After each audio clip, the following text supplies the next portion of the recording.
Bienvenue dans Smart Bourse, votre émission quotidienne pour rester à l'écoute des marchés sur Bismart chaque jour du lundi au vendredi à 17h. Si vous nous suivez en direct, soit via vos box, soit via notre plateforme en live directement ou en replay, bien sûr, bismart.fr ou enfin en podcast sur l'ensemble de vos plateformes préférées. Au sommaire de cette édition ce soir, une détente générale sur les rendements obligataires qu'on observe notamment sur les marchés obligataires américains qui étaient fermés hier pour Columbus Day.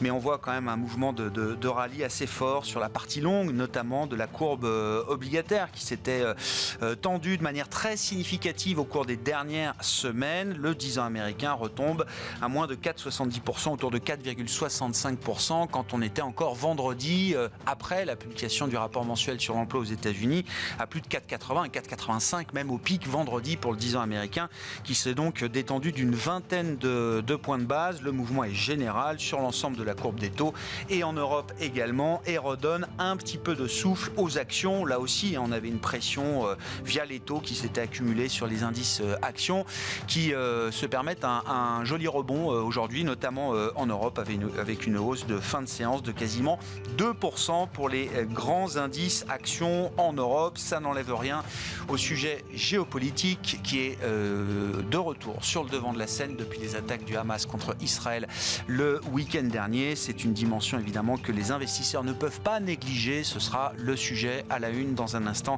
avec nos invités de Planète Marché. Pendant ce temps-là, les assemblées générales annuelles de la Banque mondiale et du Fonds monétaire international se déroulent en ce moment à Marrakech au Maroc et le FMI a sorti son nouvel ensemble de prévisions pour cette année, l'an prochain, avec une perspective de croissance alors à 3% pour cette année 2023. On est quasiment à la fin de 2023. Une perspective de croissance mondiale pour l'an prochain qui est révisée en légère baisse, moins 0,1 point à 2,9%. Dans le jeu des révisions, on notera que la croissance américaine pour l'an prochain est revue à la hausse. Les États-Unis sont d'ailleurs la seule grande zone économique à bénéficier d'une révision à la hausse de leur perspective de croissance pour l'an prochain au FMI, plus 0,5 points à 1,5% de croissance attendue pour les États-Unis, alors que la zone euro et la Chine voient leur perspective de croissance réduite chacune de 0,3 points à 1,2% de croissance attendue pour la zone euro l'an prochain et 4,2% pour la Chine en 2024. Ces chiffres sont à comparer par rapport aux prévisions qui étaient faites par le FMI en juillet dernier. Voilà pour les données macro du jour. Et puis dans le dernier quart d'heure de Smart Bourse, nous évoquerons l'engagement actionnarial, les politiques de vote menées par un actionnaire comme BNP Paribas Asset Management. C'est le directeur de l'engagement et des politiques de vote de BNP Paribas Asset Management qui sera avec nous en plateau à partir de 17h45.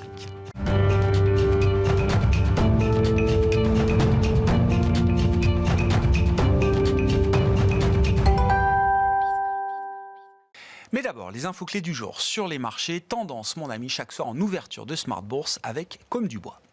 La bourse de Paris rebondit ce mardi à la faveur d'un apaisement sur le front des marchés obligataires après les interventions de deux membres de la Réserve fédérale hier pour qui des hausses de taux d'intérêt supplémentaires ne seraient pas forcément indispensables.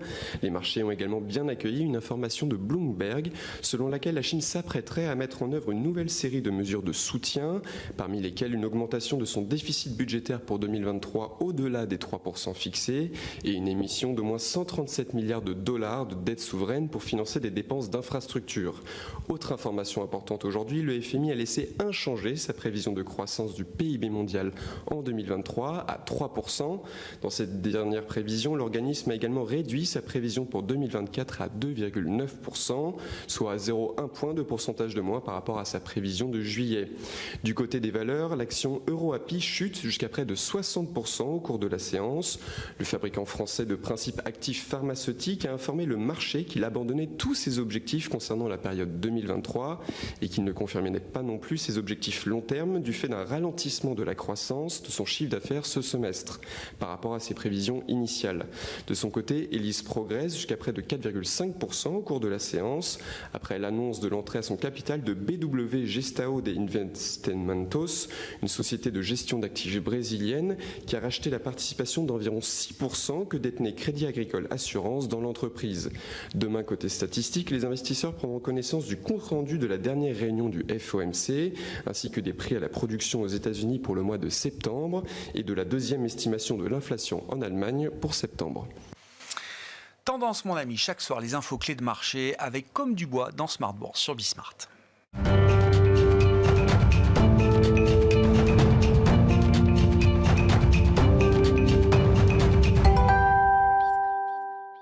Trois invités avec nous chaque soir pour décrypter les mouvements de la planète marché. Vincent Chéniaud est avec nous ce soir en plateau, directeur de la recherche de Generali Investments. Bonsoir Vincent. Bonsoir.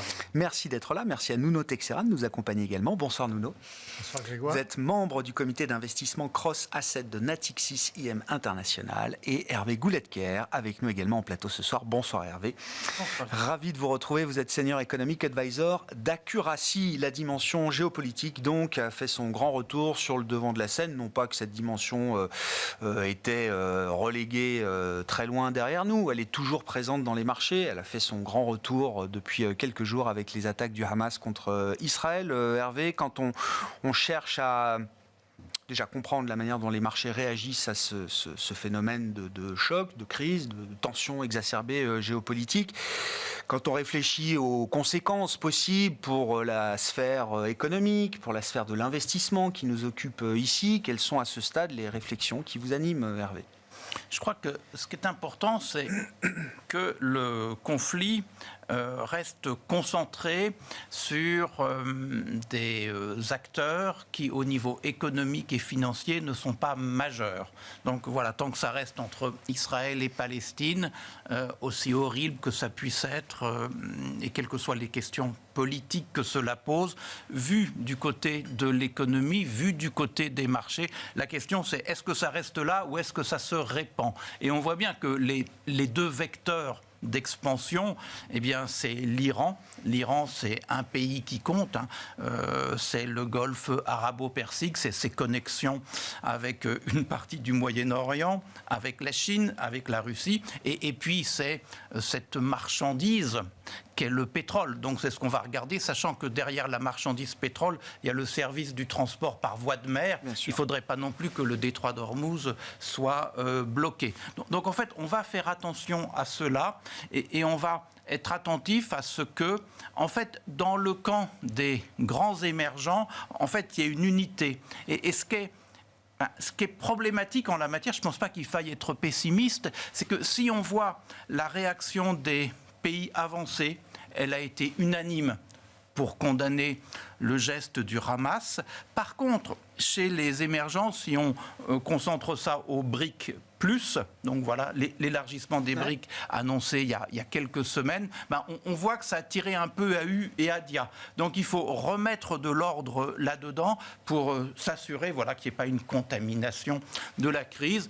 Moi, j'aurais envie de dire que l'Iran est suffisamment dépendante de la Chine pour que les choses se passent correctement et donc que le drame qui se joue aujourd'hui n'ait pas des implications économiques et financières fortes. Voilà, c'est le pari que je fais.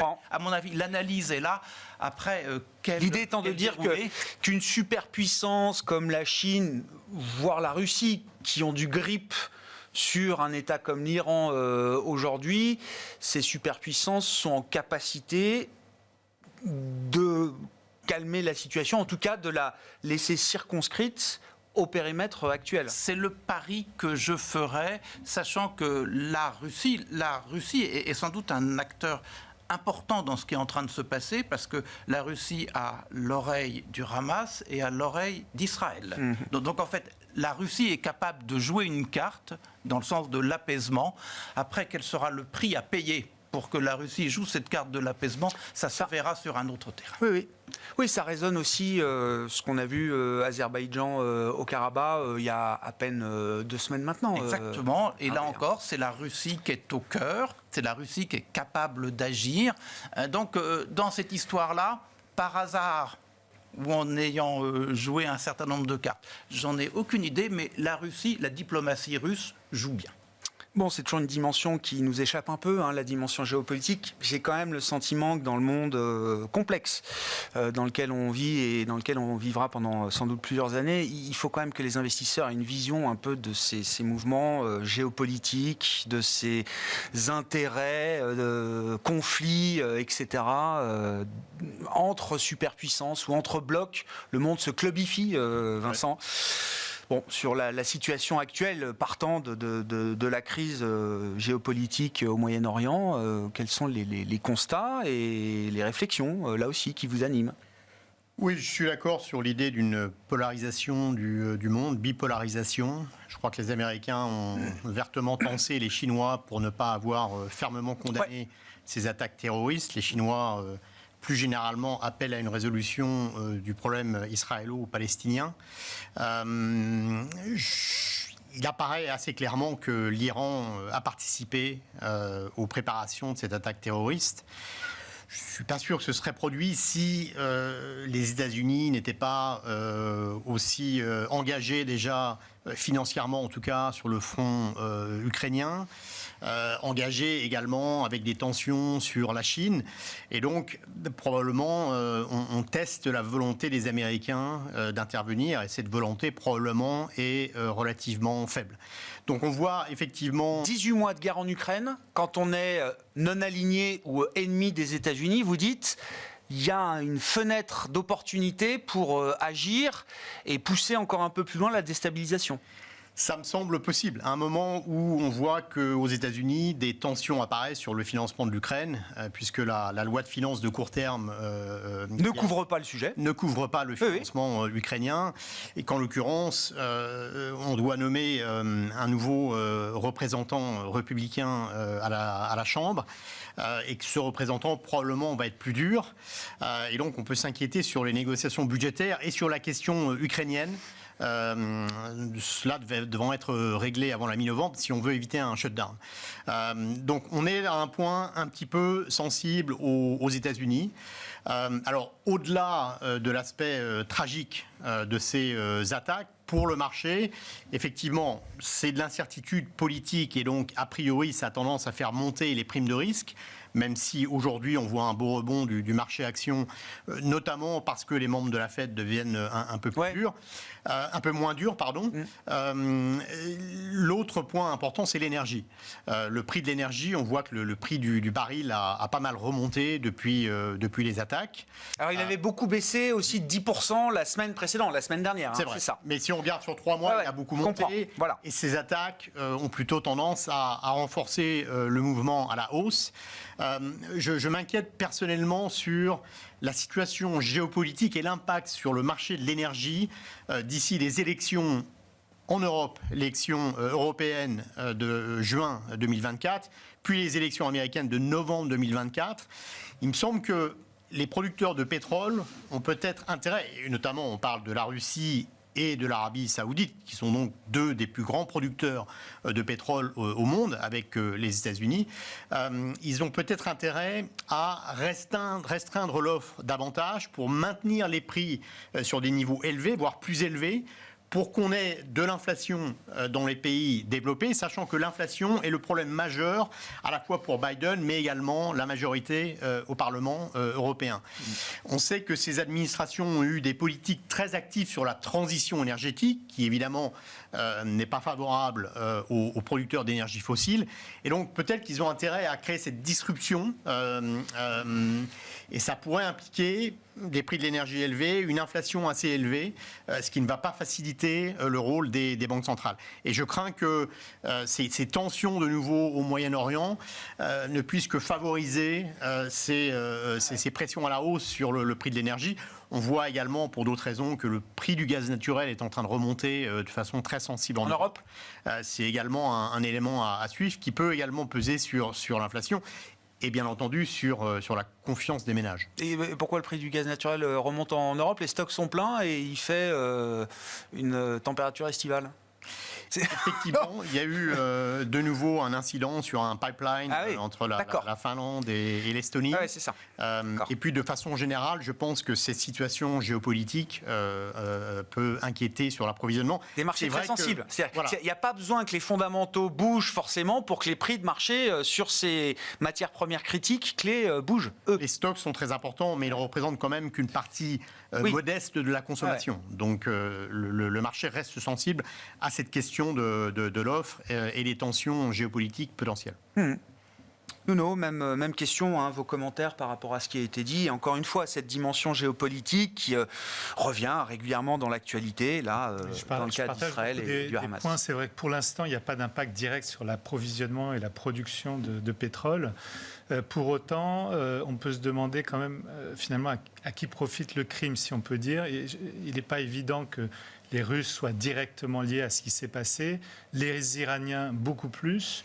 Et ils ont tous quand même un intérêt objectif, d'abord à maintenir les prix du pétrole à un niveau élevé, voire à les renforcer. Les Russes pour financer leur guerre en Ukraine, les Iraniens également pour d'autres raisons. Et c'est vrai qu'il y a quand même des risques que ça dérape. Il y a des risques que ça dérape parce que les Russes, finalement, ils ont intérêt à détourner l'attention du conflit en Ukraine. Et des politiques aux États-Unis qui peuvent se demander si finalement c'est pas plutôt du côté du Proche ou du Moyen-Orient qu'il faut porter les efforts. Ils sont alliés objectifs des Iraniens. Il y a quand même un risque que les choses puissent déraper alors qu'on était déjà dans un climat de tension. Il ne faut pas oublier aussi que ça s'est déclenché au moment où l'Arabie Saoudite était en train de négocier avec les États-Unis les fameux accords d'Abraham qui pouvaient laisser espérer un retour à une production un peu plus importante en échange d'une protection militaire des États-Unis et de livraison d'armes. Ça risque de capoter. Donc on voit qu'il y a quand même pas mal de sources de problèmes, d'autant plus que les États-Unis, même si c'est un enjeu important pour eux, ça l'est moins qu'au moment de la guerre du Kippour. Ils sont maintenant indépendants au niveau énergétique. C'est plutôt les Européens qui risquent de faire les frais. Voilà. On ne sait pas s'il y aura suffisamment de retenue du côté d'Israël pour pas qu'il y ait de bombardement de sites stratégiques en Iran. Et à ce moment-là, tout est possible. Donc c'est vrai qu'il faut quand même avoir ça en tête, même si pour l'instant, on ne peut pas le savoir, malheureusement. Et visiblement, depuis quelques semaines ou une paire de mois, l'Iran arrivait à écouler pas mal de son pétrole sur les marchés. C'est ce que j'ai cru comprendre de la part de spécialistes. Tout à fait. Je rappelle que le pays est sous sanction. Avec l'Arabie Saoudite, et venir beaucoup de méfiance. Mais bien sûr, bien sûr. Sur le gaz, il y a aussi une production qui a été arrêtée en Israël. On a demandé à Chevron, c'est ça. Qui exportait du gaz, effectivement. Et puis j'ai cru revoir qu'on était reparti pour un tour de grève en Australie, c'est ça, sur des sites potentiellement de gaz naturel liquéfié également. Tout à fait. Donc, et puis on est dans un contexte de demande mondiale qui continue à monter. Toujours un marché tendu.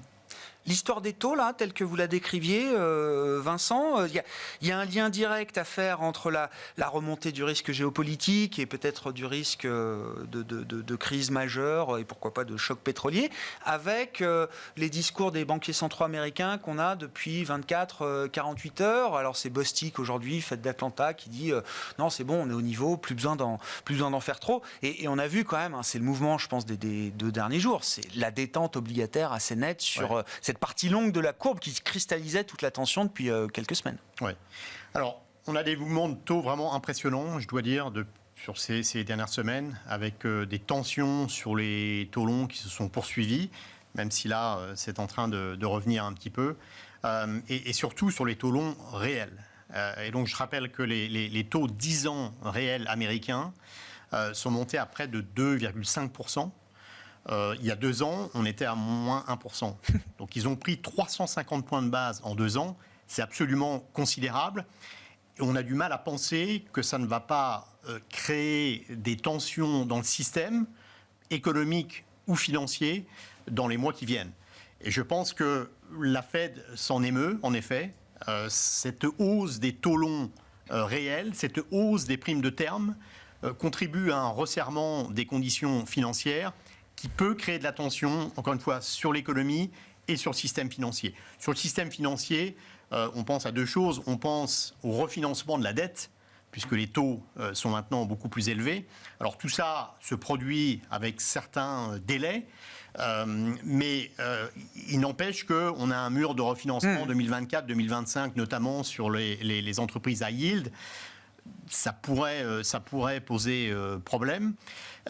Ensuite, le deuxième point, ce sont les pertes non réalisées dans les portefeuilles. On a des pertes obligataires, notamment, qui se sont accentuées. Ouais. Depuis 2-3 mois, on a de nouveau, comme en 2022, des marchés obligataires et des marchés actions qui évoluent de concert. De concert. Et donc à la baisse, en l'occurrence. Donc ça accentue les pertes non réalisées. Et on sait que alors, tant qu'on n'a pas besoin de réaliser ces pertes, on peut naviguer. Mais le risque, c'est que des épargnants viennent retirer leur argent et à ce moment-là, on a des ventes forcées et là, ça devient beaucoup plus problématique. Donc, on a des conditions financières qui se dégradent, qui vont probablement se dégrader davantage et de fait, les banques centrales probablement en ont terminé avec le mouvement de hausse des taux. Je regardais historiquement, la bulle .com éclate avec des taux réels proches de 4%, je crois, aux États-Unis. Les subprimes, c'est autour de 3%. SVB, on devait être à 1,5% peut-être de taux réel américain. On n'était pas encore à 2,5% comme on l'est depuis quelques jours maintenant. Ce sont de bonnes références. Ouais. Les références que j'ai en tête surtout, c'est que on n'a pas eu des taux réels 10 ans américains aussi élevés depuis la grande crise financière. Voilà. Et on n'a pas eu des taux réels européens aussi élevés. Sur le 10 ans France, par exemple, on est autour de 1%. On n'a pas eu de taux réels européens aussi élevés depuis la crise souveraine de la zone euro. Donc alors je ne dis pas que mécaniquement ces niveaux de taux réels vont générer une crise, mais pour le moins, je pense qu'on peut s'attendre à des tensions dans le système. Comment vous regardez la rallye obligataire? Alors c'est la réaction de marché depuis 2 jours. Encore une fois, le marché obligataire américain était fermé hier. On avait déjà un peu les prémices sur le marché européen, mais là le gros du mouvement se fait aujourd'hui avec la réouverture du marché obligataire américain.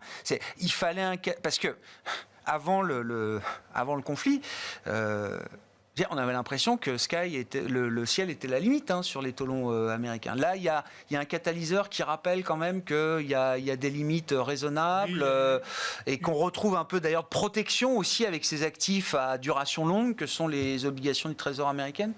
Oui, alors il y a eu une intervention d'un membre de la Fed qui a souligné le fait que la hausse des taux longs peut-être remplaçait finalement une dernière hausse des taux directeurs. Donc effectivement, il y a un effet restrictif à ce niveau-là qui pèse beaucoup, notamment sur l'immobilier, puisqu'il y a le marché de l'immobilier ancien est complètement figé, puisque les propriétaires n'ont pas intérêt finalement à vendre pour renégocier des prêts à des niveaux beaucoup plus importants, ce qui d'ailleurs crée de l'inflation, puisque les loyers du coup sont catapultés à la hausse, parce qu'il n'y a pas d'offres, il y a très peu. Il n'y a pas assez de vendeurs forcés en fait. Les prix augmentent depuis 39 mois sur l'immobilier, donc c'est une situation qui est quand même un peu fragile.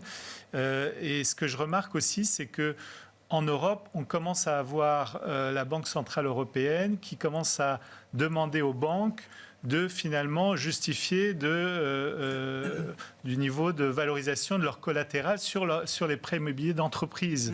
Donc, et c'est la même chose d'ailleurs, je crois, pour l'AMF du côté des SCPI où il y a une vigilance assez grande sur les niveaux de valorisation. Donc je pense qu'on n'est pas au bout effectivement des décotes. Pour ce qui est du marché obligataire américain, il y avait une situation à la fois liée à la croissance, au déficit budgétaire, qui est quand même à la fois un élément favorable pour la croissance, mais qui, disons, pèse en termes d'offres. Et puis, il y avait aussi un problème de demande à court terme, puisqu'on avait de moins en moins d'acheteurs, on va dire, insensibles au prix, les banques centrales, les fonds de pension, les fonds souverains, etc., qui commençait un peu à se retirer, l'Arabie Saoudite, la Chine, etc. Et finalement, le marché était beaucoup plus soumis aux asset managers, aux hedge funds, qui sont beaucoup plus sensibles à l'effet prix. Là, on retrouve un peu d'appétit, peut-être sous forme d'aversion au risque. C'est l'effet protection là qui attire. Mais je remarque qu'en Europe, les taux n'ont pas beaucoup baissé depuis les événements du dernier week-end.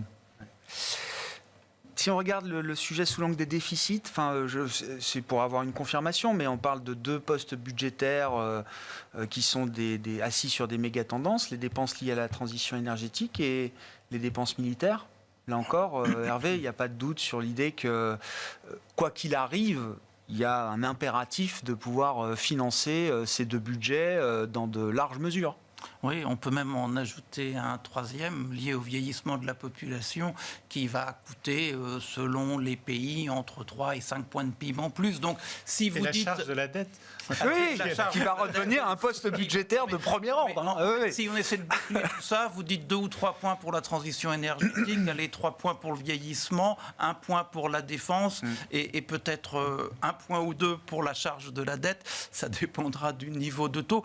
On arrive à une équation qu'on n'arrive pas à résoudre, singulièrement dans les pays qui ont un niveau de prélèvement extrêmement élevé. Donc, aux États-Unis, la question c'est, il faudra bien qu'ils passent par une augmentation d'impôts.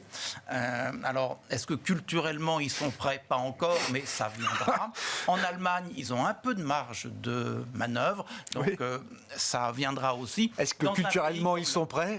Oui, mais enfin, je pense que la contrainte s'impose. Dans un pays comme la France, l'équation est très difficile à résoudre. D'ailleurs, quand vous voyez la loi de programme de finances publiques à l'horizon 2027, en fait, si vous regardez le solde structurel primaire, donc vous enlevez l'effet du cycle, vous enlevez la charge de la dette, qui est sans doute le meilleur estimateur qu'on peut avoir sur le volontarisme des finances publiques, en fait, peu ou prou, ce déficit, il ne bouge pas. C'est-à-dire que, en fait, le gouvernement, il sait qu'il faut qu'il dépense plus et il sait qu'il faut qu'il réduise sa charge de la dette. C'est l'âne de Buridan. Il y a l'eau, il y a l'avoine. Et en fait, faire le choix est très compliqué.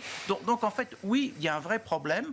Quand on a vu ce qui s'était passé très récemment sur l'Italie avec une révision des prévisions de croissance et une révision encore plus forte des déficits pour 2024, le marché a tiqué un peu. Tiqué, mais juste un peu. Moi, je ferai attention qu'il n'y ait pas un élargissement de ce picotement, parce que la situation française... Aujourd'hui, les investisseurs aiment encore beaucoup la France. On a encore une note souveraine honorable. Il n'y a pas de doute là-dessus. Mais voilà, il ne faut quand même pas trop jouer. Mais les choix à faire sont cornéliens. Toute chose égale par ailleurs, Vincent, on va avoir l'an prochain un pic de restrictions monétaires en zone euro qu'on n'a jamais connu. Sur le bilan, ça va continuer, etc. On va avoir théoriquement un retour d'un cadre budgétaire qu'on a abandonné depuis 3 ans maintenant, et des dépenses budgétaires incompressibles ou quasi incompressibles liées à ce qu'a dit Hervé, les transitions démographiques, énergétiques et la transition vers un monde peut-être plus sécuritaire, plus incertain. Qu'est-ce qu'il doit lâcher? Enfin, je veux dire, on voit bien la quadrature impossible. La situation est très difficile. Alors, vous parlez d'un nouveau cadre de pacte de stabilité budgétaire. En l'occurrence, on a beaucoup de mal à se mettre d'accord. Français et Allemands, en l'occurrence, ont beaucoup de mal à se mettre d'accord sur ce sujet et bien d'autres, malheureusement, notamment la Chine, notamment l'énergie, le nucléaire. Donc, malheureusement, le couple franco-allemand bat sérieusement de l'aile. Et effectivement, cette question des dettes publiques est un maillon faible, je dirais, toujours un talon d'Achille, parce que on n'a pas terminé l'union bancaire, on a guère progressé, même si on a vu les actions pendant Covid sur l'union fiscale. Et donc, le problème originel demeure. En l'occurrence, si les marchés de dette, pour l'instant, ont très bien résisté à cette poussée assez forte des taux réels, on voit que les tensions apparaissent sur la dette souveraine. Le spread BTP, par exemple, contre Allemagne, le spread donc l'Italie est maintenant l'Italie au-dessus de 200 points de base. Donc là, on voit des tensions qui reflètent effectivement les inquiétudes budgétaires, puisque les annonces budgétaires, aussi bien en France, en Italie qu'en France, n'ont guère rassuré le marché. Mais ça soulève des questions de soutenabilité de la dette, puisque dans la soutenabilité de la dette, on a vraiment 2 composantes importantes. C'est le solde primaire, donc le budget avant la charge d'intérêt. Et deuxièmement, la croissance, le taux réel par rapport à la croissance réelle. Et là, le taux réel est en train de monter très fortement et de converger vers la croissance réelle, ce qui vraiment est pénalisant pour la soutenabilité de la dette. Et donc, c'est un maillon faible et on voit des tensions à ce niveau-là. Le marché du crédit corporate a beaucoup mieux tenu. Ouais.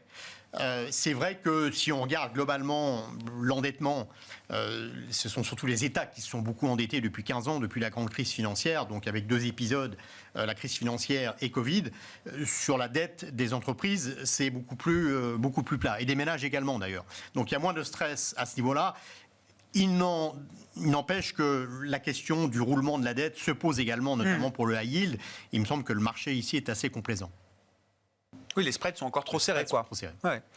Bah, si vous voulez commenter, bien sûr, Nuno, sur les aspects de marché liés à la dette, au crédit, puis je veux bien qu'on dise un mot de la Chine aussi, entre une Golden Week un peu décevante et puis un effort de soutien de 137 milliards de dollars. Bon. Oui, c'est vrai que là, on reparle un peu moins de la Chine, mais on a quand même eu un petit défaut de paiement de Country Garden qui a vu ses ventes s'effondrer, je crois, de 88% sur un an glissant. Possible, j'ai pas le chiffre. Depuis le début de l'année, c'est du moins 44%. Donc, c'est quand même des chocs impressionnants. Et c'est vrai que la Chine avait déversé des tombereaux de liquidités en fait après la grande crise financière pour, je dirais, soutenir son économie. Elle semble pas prête à relancer un round de spéculation et de déverser autant de liquidités. Oui, c'est ça, 137 milliards. Si c'était confirmé, c'est l'info de Bloomberg aujourd'hui. C'est pas un plan de relance à la chinoise. Non, pas du tout. Non. Et il ne nous semble pas que ça soit de nature à restaurer la confiance des ménages qui est effectivement assez plombée. Et on voit même que les dépenses de voyage, etc., sont en train de fléchir maintenant. Donc on est dans un climat qui reste quand même assez difficile en Chine. Je ne vois pas disons, d'opportunité immédiate d'aller se lancer sur le marché chinois. Il faut quand même rappeler qu'il y a des similitudes avec le Japon. Et que le Japon, avec d'autres situations, mais a mis 30 ans finalement à purger. On est beaucoup plus positif aujourd'hui sur le Japon, qui finalement arrive à avoir peu d'inflation, maintenir une politique monétaire finalement très accommodante. Les valorisations ont remonté un petit peu, mais restent encore raisonnables. Donc plutôt que la Chine, on préfère les actions japonaises. Oui, puis sur le Japon, en plus, on sait que le yen ne peut pas aller au-delà de 150. Il y a un peu de ça, non? Oui. C'est ce qu'on a vu la semaine dernière. A priori, oui, tout à fait. Hervé, sur quoi? Sur la Chine? Sur la Chine. Ouais, non. Moi, je pense qu'il faut. On parlera marché. Faut pas se bercer d'illusions. Ce qu'on voit aujourd'hui, c'est que la cible de 5% de croissance chinoise n'est plus retenue par les prévisionnistes. Le FMI aujourd'hui, c'est 4,2 en 2024. Pour 2024, c'est ça. Donc en fait, et tout le monde va dans le même sens. Alors on peut dire d'ailleurs que tous les prévisionnistes ont un peu tardé à revoir à la baisse. Donc, il y a eu d'annonces de. Ils sont quand même à 5. Je regardais le FMI pour cette année sur la Chine, ils sont à 5. Mais ils étaient à 5,2 en juillet, donc ils ont plutôt baissé. Mais en fait, après, voilà, il y a des questions de moyenne annuelle avec des problèmes d'acquis. Le 5% était finalement assez facile à atteindre cette année. Non, le point, donc, il y a des annonces de cette nature. Il ne faut pas que l'on désespère les Chinois. Mais en fait, la réalité, c'est que la réalité conjoncturelle, l'immobilier est toujours en carafe, la confiance des ménages est toujours mauvaise, l'investissement des entreprises privées aujourd'hui est contraint par un environnement qui ne paraît pas très en faveur des entreprises. Donc le conjoncturel ne porte pas la croissance. Et puis, sur les éléments plus structurels, la démographie, la productivité, ce niveau incroyable d'épargne. L'épargne macroéconomique de tous les agents, c'est plus de 40 points de produit intérieur en Chine, là où c'est une vingtaine dans nos pays, avec l'Allemagne qui en fait trop, qui est à 30, mais la Chine, c'est bien pire que ça. Et en fait, le cercle vicieux de l'endettement, il se trouve là. Il y a plein d'épargne. Il faut bien qu'on l'investisse. Alors à l'extérieur, à l'intérieur, pour beaucoup à l'intérieur aujourd'hui, parce que l'environnement international ne permet pas des sorties de capitaux importantes, si tant est qu'il y en ait vraiment eu, parce qu'on a toujours contrôlé ça. Mais donc, on fait des investissements dans l'immobilier, mais on ne peut plus. Donc, on fait des investissements dans les administrations, par le passé beaucoup local, et tout ça, c'est de la dette. Donc, en fait, structurellement, il y a un modèle qui ne va pas. Il faudrait qu'on ait beaucoup plus de consommation. La consommation en Chine, c'est 40 points du produit intérieur, là où chez les Américains, qui sont des maniaques de la consommation, c'est plus de 60. Et donc, il faudrait revoir des grands équilibres économiques du pays, ce qui passerait sans doute par mettre en place une protection sociale beaucoup plus complète que ce qu'on a connu. Et en fait, le président Xi, semble-t-il, se refuse à cela. Donc, on peut prendre le problème comme on veut, par l'événementiel, par le structurel. Moi, j'ai l'impression qu'espérer plus de croissance, c'est pas très réaliste. Et faire plus de dettes dans l'espoir de plus de croissance, je crois que ça, c'est un truc qu'ils ont compris. Ça ne marche pas comme ça. Donc, en fait, aujourd'hui, ils sont un peu coincés. Ils ont des espoirs, mais en fait, ils ne se donnent pas les moyens d'atteindre ces espoirs. C'est la grande différence entre la Chine du président Xi et la Chine que l'on avait auparavant. Ouais. Sur la partie marché, Vincent, pourquoi les actions européennes sont aussi décotées toujours par rapport aux actions américaines? C'est-à-dire on mesure l'écart de valorisation entre un indice d'actions en Europe large et un indice d'actions aux États-Unis. Je me souviens que l'an dernier, au moment du point bas du marché, en prix, fin septembre, pour les actions européennes, on avait déjà enfoncé des niveaux de décote, d'écart de valorisation très très importants. Un an après, alors certes, les indices en prix ont rebondi, mais en écart de valorisation, l'écart s'est encore élargi entre l'Europe et les États-Unis.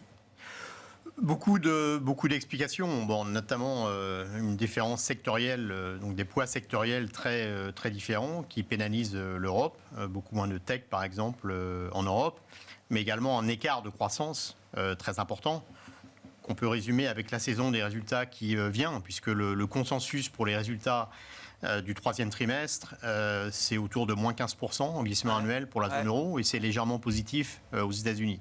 Donc on a des entreprises américaines qui résistent mieux, notamment parce que leur économie est plus solide. Un écart de croissance qui est structurel. Je rappelle que depuis 1995, le PIB réel américain a augmenté de 90%, le PIB européen a augmenté de 50%. C'est un écart considérable qui traduit un problème de productivité, un problème d'innovation en Europe, et ça se retrouve également dans les valorisations boursières. Puis évidemment, la guerre en Ukraine également a beaucoup pénalisé l'Europe, notamment la hausse relative des prix de l'énergie en Europe par rapport aux États-Unis. Donc tout ça pèse sur les marchés européens qui apparaissent comme étant très bons marchés par rapport aux États-Unis, mais est-ce qu'il faut se ruer vers cette opportunité? Je n'en suis pas sûr. Dans un contexte économique qui reste vraiment difficile en Europe, on a une économie européenne qui est à peu près stable en céphalogramme plat depuis environ un an. On pense que ça va rester comme ça dans les trimestres qui viennent. Donc on a assez peu d'espoir. Plus généralement sur les marchés d'actions, on pourrait quand même voir là une respiration. On a quand même eu une fin d'été très difficile. Je rappelle que le MSCI zone euro équipondéré, donc si on donne le même poids à chaque valeur, est à peu près à 0% depuis le début de l'année, voire même légèrement négatif. Pareil aux États-Unis. Oui, c'est ça. Pour le S&P équipondéré, il est à 0. Un peu encore un peu positif. Bon. Mais sur l'Europe, on était encore à plus 13% fin juillet. On a quand même beaucoup corrigé déjà. Incroyable. La saison des résultats, en général, est un peu plus favorable pour les marchés d'actions. Saison des résultats qui commence. Le mois de novembre également, si on regarde, les variations saisonnières est plus favorable. Donc, on pourra avoir une respiration. Il n'empêche que les risques économiques, les risques géopolitiques, le niveau des taux réels et le risque d'accident que ça implique fait que nous restons plutôt défensifs sur les marchés d'actions, même si à court terme, effectivement, on peut avoir cette respiration dans les semaines qui viennent. Bon, Entre un marché action aux États-Unis où, je sais pas, la prime de risque des actions doit être à zéro aujourd'hui. Non, mais si, c'est ça, Nuno. Et un marché décoté comme l'Europe. Qu'est-ce qu'on a envie de regarder ? C'est vrai qu'aux États-Unis, on est à des niveaux assez extrêmes entre valorisation, notamment si on prend le Nasdaq rapporté au taux. Ah bah oui. Il n'y a plus d'espérance de gain, de rendement. Donc, ça, c'est quand même un peu inquiétant. Ouais. Alors après, c'est des boîtes qui ont souvent beaucoup de cash. Donc, elles ne sont pas tellement vulnérables au niveau des taux, en réalité. Je prends celles qui... Les Happy Few, évidemment. Et même, elles en profitent. Non, mais c'est ce qu'il faut dire. Tout à fait. Alors que ce n'est pas tout à fait la même chose en Europe, où on voit, par exemple, des secteurs qui semblaient prometteurs. Toutes les énergies renouvelables, par exemple, qui se font massacrer en bourse parce que beaucoup d'entre elles soit ne tiennent pas tout à fait leurs promesses, soit ont finalement un endettement qui pèse aussi et par lequel elles sont pénalisées. Donc on garde aussi une position pour l'instant un peu défensive, pas de manière exagérée. On est quand même un peu dans le marché, mais on est sous-pondéré sur nos allocations. Ouais. Et c'est vrai que entre la survalorisation des US et la sous-valorisation de l'Europe, on aimerait pouvoir être plus positif sur l'Europe, mais on préfère être neutre sur les États-Unis et sous-pondéré sur les actions européennes. Et le Japon est donc la troisième voie, c'est ça ? Voilà, c'est le petit joker. On n'en a pas non plus énormément, mais c'est vrai que ça a marché, qui a été en positif sur le mois de septembre, en euros. En euros, donc les choses se stabilisent un petit peu sur la devise, et c'est vrai que ça nous semble un petit peu plus sûr pour aborder une fin d'année où je pense qu'il y a quand même cette incertitude malgré tout. C'est pas notre scénario dominant, mais sur une dernière hausse des taux de la BCE qui pourrait faire un petit peu mal quand même. Ouais. C'est une alternative, c'est un scénario alternatif. Disons que c'est peut-être la dernière fenêtre d'opportunité pour la... S'il n'y a pas d'effondrement économique de la zone euro d'ici la fin de l'année, tout à fait. La possibilité d'une hausse de taux tout à fait. Après, c'est vrai que ce n'est pas tellement le niveau, on va dire, ultime des taux directeurs qui compte, c'est plutôt la durée pendant laquelle ce plateau va être maintenu, et on peut imaginer qu'il le soit quand même au moins pendant une bonne partie de l'année 2024. Et le cash en tant que classe d'actifs, là, non, mais quelle proportion ça peut prendre aujourd'hui ? Disons que quand vous êtes sur la partie longue de la courbe, vous anticipez implicitement que vous allez avoir une détente des taux longs, parce que en termes de rendement courant, vous êtes pénalisé sur du 5 ans, vous êtes quand même sensiblement en dessous des niveaux des taux à 6 mois, 1 an, etc. Donc, c'est pas évident qu'on soit gagnant sur les 6 à 9 prochains mois. En Europe en particulier, où certes les taux réels se sont un petit peu corrigés, mais pas normalisés au point d'offrir de la valeur. Bien sûr. Comment on bat le cash il reste 3 mois là, pour finir 2023. Essayer de faire le cash et de battre le cash, Hervé. Moi, je pense que ça va être compliqué tout de même, parce que, en fait, si on fait un pas en arrière, l'histoire que se raconte le marché est quand même une histoire qui est un peu hypothétique. On croit d'abord à l'atterrissage en douceur de l'économie américaine, l'économie européenne. Les événements de ce type sont plutôt rares. Et dans l'environnement qu'on connaît aujourd'hui, avec des points d'interrogation partout, c'est un peu rare. Sur l'inflation, est-ce qu'on est en train de ralentir ? Vraisemblablement, plus aux États-Unis qu'en Europe. Mais jusqu'où va-t-on ralentir ? On n'en a aucune idée. Tout le monde semble dire qu'on va finir par rentrer dans le rang, rejoindre les 2%. Mais ça, avec tous les changements du monde dont on s'aperçoit, c'est assez hypothétique, une fois encore. Et puis, si on a une inflation qui est rétive à revenir sur les 2%, quel est le nouveau comportement des banques centrales demain ? Moi, j'ai l'impression qu'il y a plein de questions, et à chaque fois, le marché coche la case « sympa, sympa, sympa ». Si c'est pas aussi sympa, alors que déjà, on se dit on va être prudent, ou on doit être prudent. Moi, j'ai l'impression que si, depuis le début de l'année, on a réussi à manœuvrer intelligemment du côté action et du côté taux, alors en ayant plutôt pris du crédit que des titres d'État, qu'on essaie de consolider tout ça et de considérer que le cash, c'est pas si mal. Moi, j'ai l'impression que c'est plutôt sage, parce que l'environnement est plus compliqué que l'idée qu'on s'en fait vue sur le marché. Un dernier comparatif que je vous donne, je vous fais réagir à ça, Vincent, c'est qu'il faut avoir en tête que sur la période 2020-2023, le krach obligataire, un investisseur a perdu autant d'argent peut-être en détenant une obligation du Trésor américain à 10 ou 30 ans pendant cette période que ce qu'il a pu perdre à l'éclatement de la bulle Internet, en détenant des actions à l'époque ou au moment de la grande crise financière et de Lehman Brothers. Non mais enfin... Oui, on a des chiffres assez hallucinants, surtout si on parle de papier très long terme, 50 ou 100 ans. Donc là, on a effectivement des décotes en prix qui sont tout à fait extrêmes. Mais je dirais que sur un portefeuille obligataire plus équilibré, déjà, c'est énorme, puisque l'indice des treasuries américains, par exemple, a perdu environ 17% par rapport à ses points hauts d'il y a 2-3 ans. Donc c'est vrai que c'est un type de perte, de recul sur l'obligataire. C'était inimaginable. Inimaginable, effectivement, que les investisseurs qui sont là, comme moi, depuis un certain temps, n'avaient jamais vu. Ça fait réfléchir à la composition du fameux 60-40, quand même, quand on a vécu ça une fois dans sa vie. Est-ce qu'on repart avec l'idée qu'on peut équilibrer les portefeuilles de la même manière, ou est-ce que c'est très différent? Ça peut être une opportunité d'achat également, c'est taux long, et je pense que c'en est une. Mais avec beaucoup d'humilité, puisqu'effectivement, on voit des termes, des primes de risque, primes de terme qui se reconstituent, et ça peut refléter cet excès d'émissions, notamment du Trésor américain, puisque Biden a mené une politique très expansive, et un manque d'acheteurs. Donc jusqu'où, ces primes de terme ont beaucoup remonté, mais elles ne sont pas du tout extrêmes d'un point de vue historique. Donc on ne peut pas dire que c'est sans risque aujourd'hui d'investir sur l'obligataire. Je pense quand même que l'obligataire va battre le cash, que c'est une opportunité, avec quand même des facteurs de risque techniques, comme j'ai dit, notamment l'offre, mais également les prix de l'énergie. Je crois qu'investir un peu sur l'énergie, sur les actions par exemple, c'est probablement une bonne couverture, parce que c'est un risque majeur, je pense, pour l'ensemble des marchés obligataires et actions. Merci beaucoup, messieurs, d'avoir été les invités de Planète Marché ce soir. Vincent Chéniaud, General Investments, Nuno Teixeira, Natixis ICM et Hervé Gouletker, Accuracy.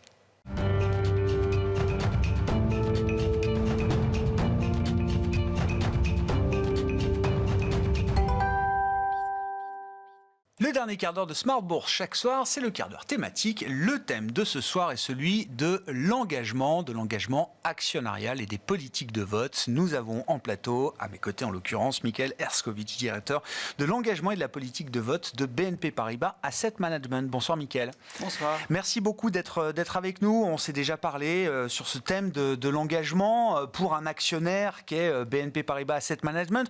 Un mot quand même, parce que c'est toujours le rendez-vous important chaque année, la saison des assemblées générales annuelles d'actionnaires qui se déroule au cours du printemps, début de l'été, quelques semaines, quelques mois après cette saison des AG 2023. Quels sont les bilans que vous en retirez, encore une fois, du point de vue des votes de l'actionnaire BNP Paribas Asset Management, Michael? Oui, merci. Donc c'est vrai que là, à cette période, on peut vraiment dresser un bilan, parce qu'on a déjà voté sur 75-80% des assemblées générales qu'on vote dans l'année. On a voté à près de 1500, 1600 assemblées générales sur 2000 sur une année complète. Donc le bilan qu'on voit de nos votes, on s'oppose à plus d'une résolution sur 3. On est à 37%, si vous voulez le chiffre exact. Ce qui est beaucoup, sachant qu'on a quand même beaucoup de résolutions qui sont plutôt à caractère ordinaire, sans problème particulier. Les thématiques sur lesquelles on s'oppose, c'est des thématiques assez classiques. C'est les sujets de rémunération des dirigeants. On s'oppose à plus d'une résolution sur 2. Et les questions d'élection du Conseil, où on est à aussi plus d'une résolution sur 3, notamment sur des questions d'indépendance, mais aussi de diversité, où on avait renforcé un peu nos exigences cette année. Des sujets qui sont encore très traditionnels, j'ai envie de dire, Michael. Oui, alors on a beaucoup parlé ces dernières années des sujets plutôt environnementaux, sociaux, à travers les assemblées générales. C'est vrai qu'on les voit arriver de manière assez limitée en nombre, en volume, à travers des résolutions d'actionnaires, à travers des résolutions qu'on appelle les Sound Climate, des stratégies climatiques proposées par les sociétés. Ce qui est certain, c'est que le rôle de l'Assemblée générale, d'abord, c'est de l'organe de gouvernance. C'est un organe souverain. On va élire en tant qu'actionnaire des représentants, le conseil d'administration, pour ensuite prendre les décisions stratégiques, pour nommer les dirigeants. Donc nous, on le voit aussi de toute manière, quel que soit le type de résolution, même si on n'en a pas, on peut prendre en compte quand on va voter sur les élections du Conseil.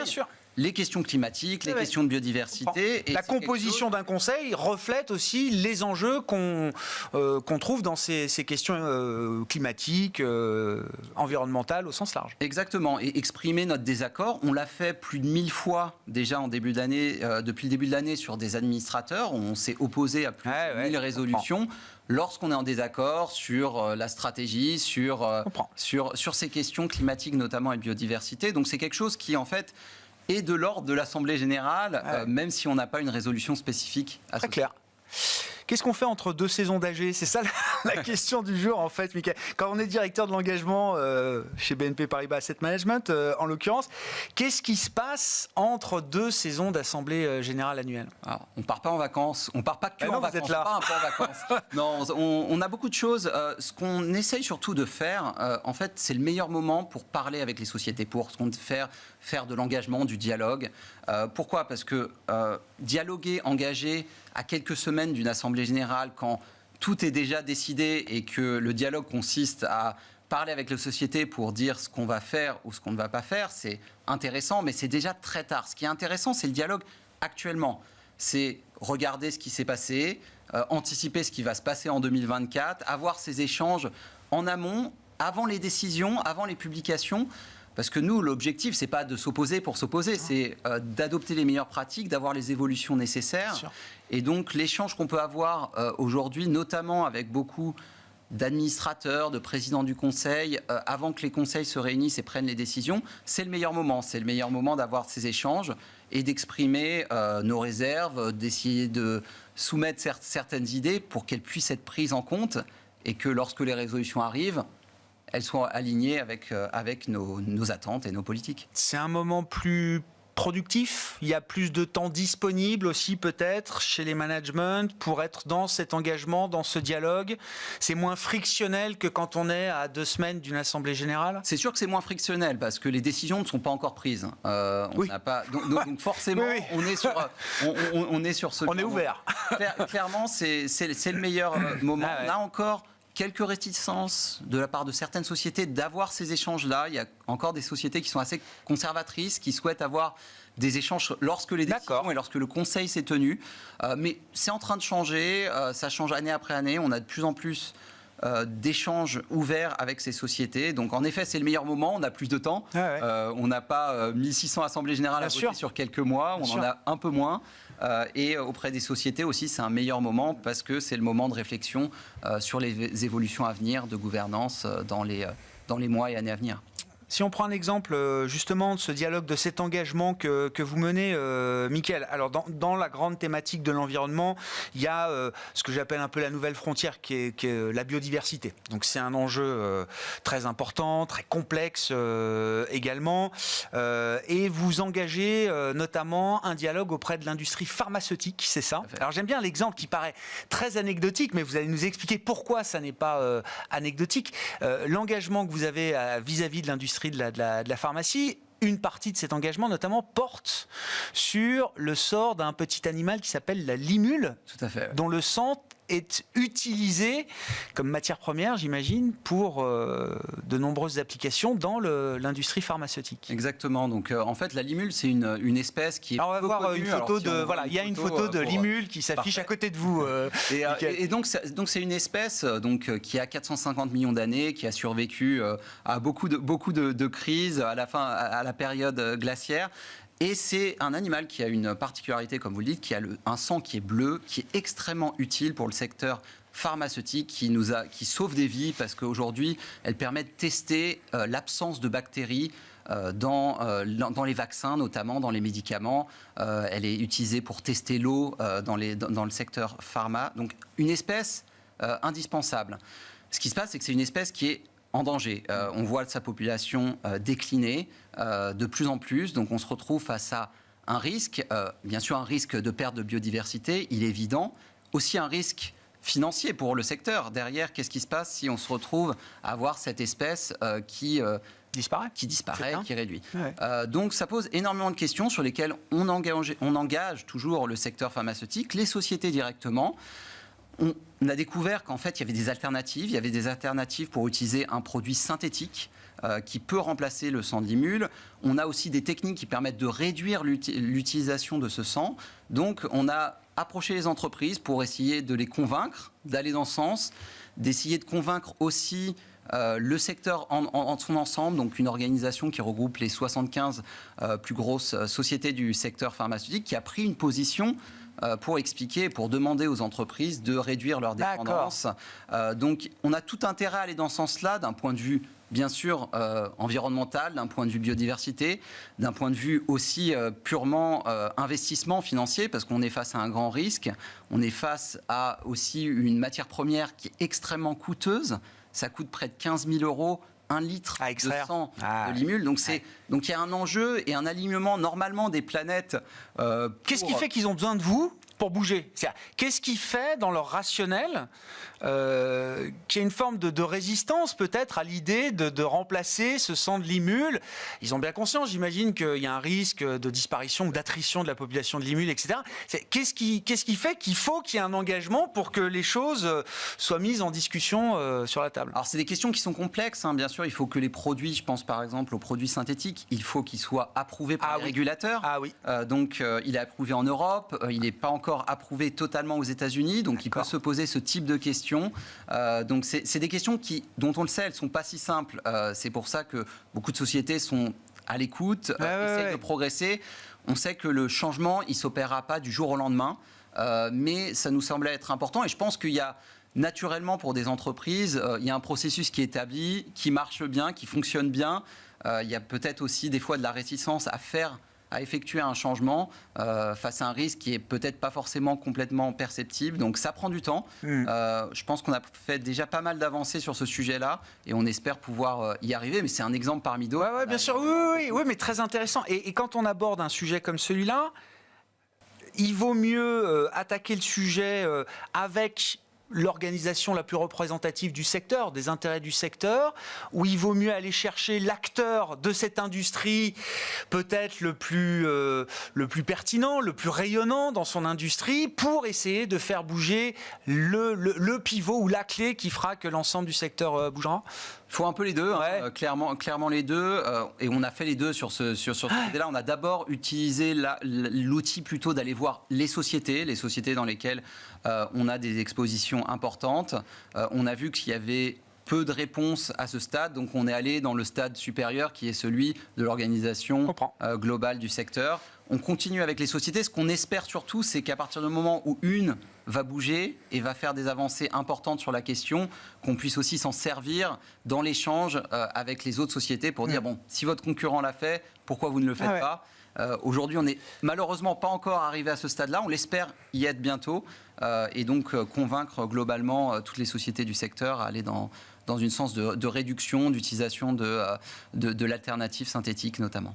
À propos du temps, le temps des transitions, Michael, la tentation visiblement devient de plus en plus forte, alors que ce soit ou des dirigeants d'entreprise ou des patrons de lobby, voire des décideurs politiques. La tentation, et les exemples récents sont multiples un peu partout en Europe, notamment de repousser, j'allais dire, pas d'abandonner ou de capituler face aux objectifs de transition, net zéro 2050, accord de Paris, etc., mais de diluer les horizons ou les objectifs temporels de transition qu'on s'est fixés.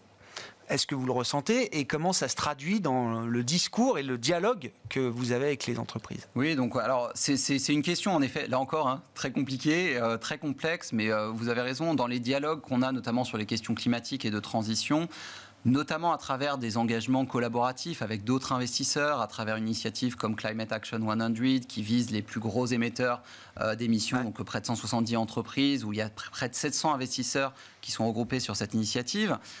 Concrètement, il y a plusieurs demandes. Il y a la demande de prendre des engagements à long terme, net zéro 2050. Je pense qu'il y a eu énormément de progrès à ce sujet. Et après, il y a des questions, comme vous dites, de réduction à court terme. Souvent, quand on parle du court terme, c'est 2025. Bien sûr. Donc 2025, c'est dans 2 ans, c'est extrêmement tôt. C'est aujourd'hui. Et après 2030, à moyen terme. Donc on a vu clairement que il y a des entreprises qui tiennent leurs engagements, donc il n'y a pas que des mauvais élèves. Il y a beaucoup d'entreprises, voire même qui sont en avance sur leurs engagements. Il y en a d'autres qui rétropédalent aussi.